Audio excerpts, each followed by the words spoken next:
Hello, it's Claire from Come Back Brighter. Now, this is another in my video series of what to expect when you go no contact. Now, I'm going to talk to you now. Really, this is actually not about the narcissist, okay? Because I think that however long you've been with a narcissist or involved with a narcissist, your focus has always been on them. So the point of this series of videos is to explain to you how you will be feeling, okay? And no doubt I will do a video that says about what the narcissist will do when you go no contact, or it's probably covered in many of my other hundreds of videos anyway, but I might just do a concise one about them. But my focus for these videos is about you, okay? So this is a series of videos to help you if you've just started no contact. And this is all the stuff that I wish that I'd known when I went no contact, because it would have saved me a lot of time and a lot of energy and a lot of effort if I'd realized this. So I'm going to start off this video with this video is about the act that the narcissist puts on, okay?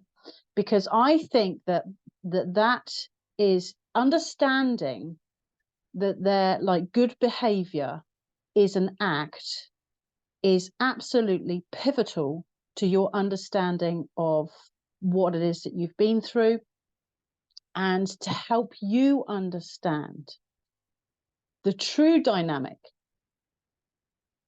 when you get involved with a narcissist. So now the narcissist knows, right? Every single narcissist knows that if they were truly themselves 100% of the time, then nobody would have anything to do with them. And because their true selves are vile, to be honest. They are jealous, they are bitter, they are angry, they are rageful, they want revenge, and probably most importantly, they want to cause the maximum amount of hurt and pain. That's the sad truth about a narcissist. And I'm sorry if you're joining this, I'm not going to mince my words because it might shock you. You might not want to hear it, but unfortunately, this is the truth about them, okay? And I'm not saying this because I've read it in a textbook. This is my lived experience of suffering narcissistic abuse. So now, because they know that if they're their true selves, they'll have nobody around them, the narcissist is very, very capable of putting on an act. And that act will change according to whoever it is they're talking to. Okay. So you may see it yourself. You may actually have witnessed how they are with you is very, very different how they are with another person. And that's because they will mold themselves. They will change themselves to fit with whoever it is they're talking to. So, for example, the narcissist that you know doesn't like football. But then you see them talking to somebody and they're going on about football like it's their favorite thing in the whole world.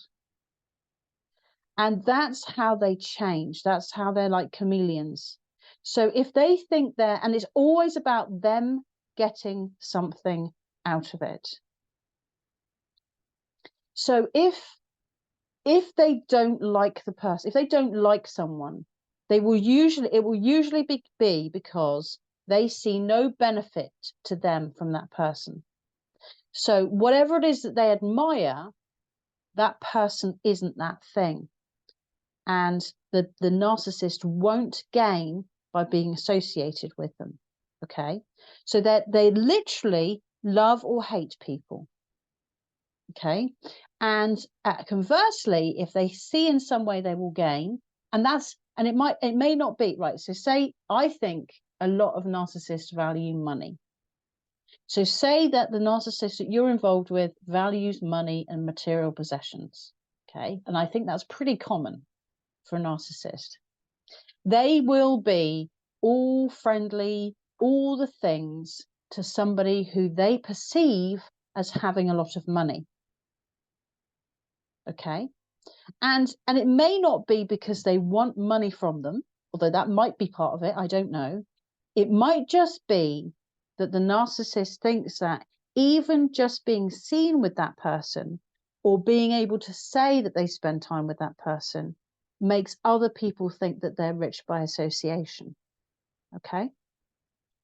And there's nothing sincere or genuine about a narcissist.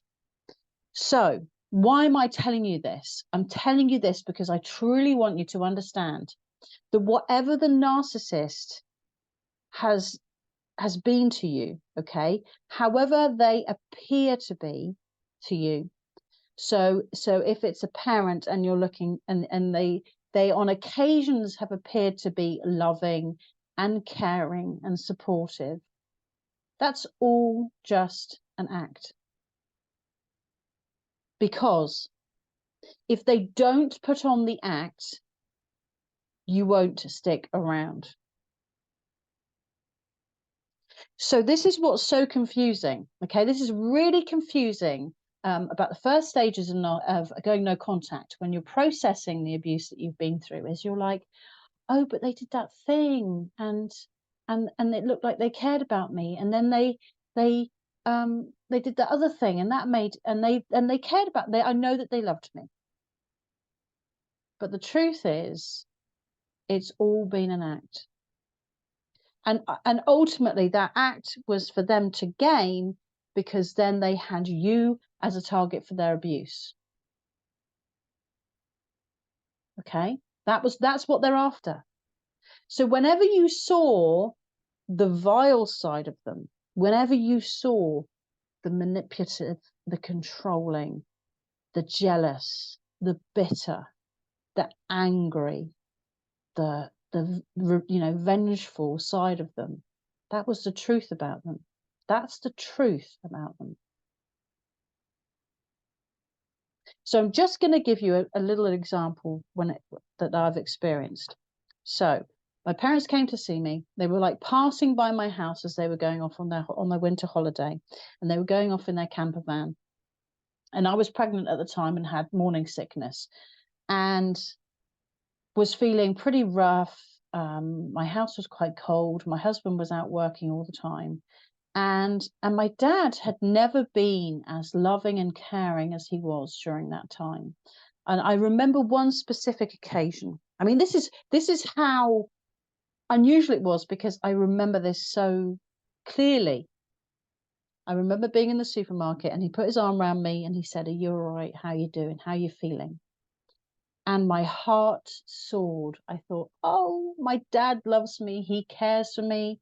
He's looking after me. Oh, he's wonderful. Oh, this is lovely. I love this. This is the dad that I want all the time. And he was consistently loving and supportive and caring during this time. Okay. And then to the extent that my husband suggested to me privately, before my parents suggested this, that I went on holiday with them, went on their the winter holiday with them. So I could go in the camper van with them and I could go in the sunshine. I could be looked after. They suggested it. I thought it was a great idea. Fantastic. But then what happened was my father completely changed. Every mile that we got away from my house, every mile down the road that we went, and we were going hundreds of miles away. Okay, this is not just a short trip. This is hundreds of miles away into another country. He got more and more cold. He got more and more deeply unpleasant to be with. He was giving us, both myself and my mother, the silent treatment. He was deeply unpleasant to be around. And effectively, we were trapped in this baked bean tin with him 24/7 because we were either driving on the road or we were sleeping in the camper van together. So the atmosphere got absolutely horrific until I couldn't stick it anymore, and I contacted my husband, and he came and rescued me. Now, what my father did there was he put on the act of being this loving, caring father because he wanted me trapped with him. It was like a test. And either way I lost, because either I would stay with him in this. I tell you, the atmosphere was terrible, okay? Unless you've experienced how awful a narcissist can be, you don't know how terrible it is. The atmosphere was awful. I daren't say or do anything. And then I would be criticized for not saying or doing anything. And I couldn't stick it, okay? He took me away, and what he was hoping was that if I stayed with them, I was a target for his abuse, okay? I was going to be the one that was going to get the silent treatment. I was never going to do anything right. I was going to be always, he'd given up his bed for me. All the stuff that he said he would do and that he gave me the impression that he was going to do because he loved me and he cared for me were going to be the reasons that he was going to use to abuse me later. So he wouldn't sleep very well because he was on that bed and it's not his bed and it wasn't comfortable and I was in his bed, and that it completely turned it around. So I was either trapped with him or I had to make him angry and actually take a stand against him and leave. And whichever way, I lost the most if I stayed in that circumstance, because it would have been a month or two of just awful. The stress, I cannot tell you. And of course, there's no escape when you're in a camper van. Or I left and I chose to leave. So he was testing me. So that whole thing about him pretending to be that loving, caring dad was just to get me to go in that camper van with him and to see if I would either take his abuse or I would leave. And even if I left, he wouldn't go, "Oh, fair dinkum, you know, I've been really unreasonable and I can understand why you're leaving because it's not a nice atmosphere and I'm giving everyone the silent treatment." It's no way he'd say that. He wouldn't say, "Oh, you're reasonable because I'm not very nice to be around." He could then give me a hard time because I was leaving. Like, I was unreasonable for leaving. So he won either way. I was either the prime target trapped with him for abuse, or he could abuse me for leaving and tell everybody what a sacrifice he made. He gave up his bed for me. He did all these things. He was paying for all my meals. He was blah, blah, blah, blah. He was looking after me. And the selfish, ungrateful daughter that I am, I contacted my husband and got him to pick me up. So I can laugh about it now. At the time, it wasn't funny. It wasn't funny. But I see it now, you see. So I'm telling you this so that you understand how they will pretend to be exactly what you want, but only to keep you close, for them to abuse you. So this is something that we struggle with, okay? We really struggle with. This is where the cognitive dissonance comes in. This is where we think, but hang on a minute, my dad loves me. My mum cares about me. My partner supports me. And we have this real difficulty with what we believe about them and their actions, because they are completely opposite. So every time my dad did something to be vile and unpleasant just because he wanted to, it was like my brain would fry, because it would go, "Oh, can't compute, hang on, but he loves me, so why is he being so vile?" It didn't match. So no contact, so maintaining the no contact is really important, because what it helps you to do is that cognitive dissonance starts to fade. And what you start to change your beliefs about that person. You start to look more at their behavior than how you felt about them, or what you thought they were. Because for me, now, words are very easy, but it's actions that show the truth. So this may be difficult for you to hear, but I'm here 100% to help you with your healing process.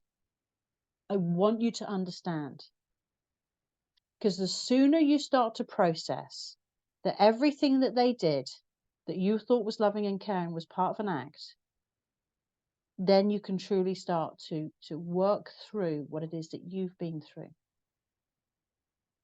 Because I think the other thing as well is that what happens is they do something, and because it's not abusive, we think it means love.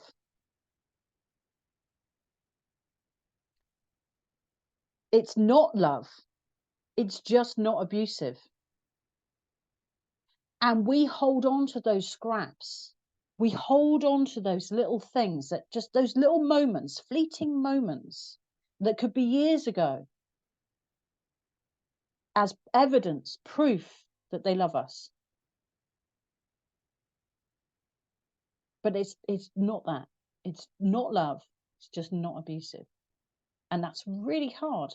I'm saying all to this with you with the deepest love, because it's so hard to go through this stuff. I get it. I've been there. It's so hard. But I want you to know it's not you. This is not your fault. It's them. There's something deeply wrong with them. And if they don't love you as their child, or as their partner, then there's something wrong with them. I believe. Okay? So you don't have to take any action on this. You don't, just let it sit. The more painful it feels to hear it, the greater healing capacity it has for you. I always say, if there's anything, if I'm doing anything, or somebody says something to me and it feels ouchy, I wince.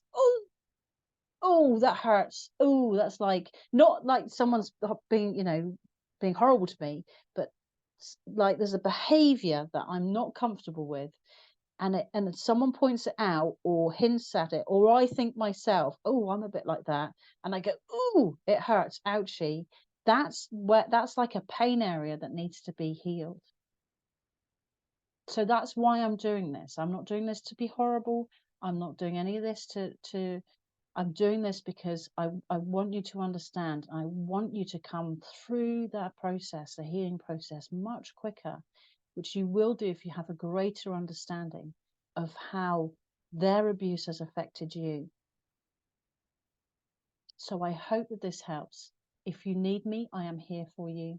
Please reach out, comment here, or email me, Clare, comebackbrighter@gmail.com. Bye.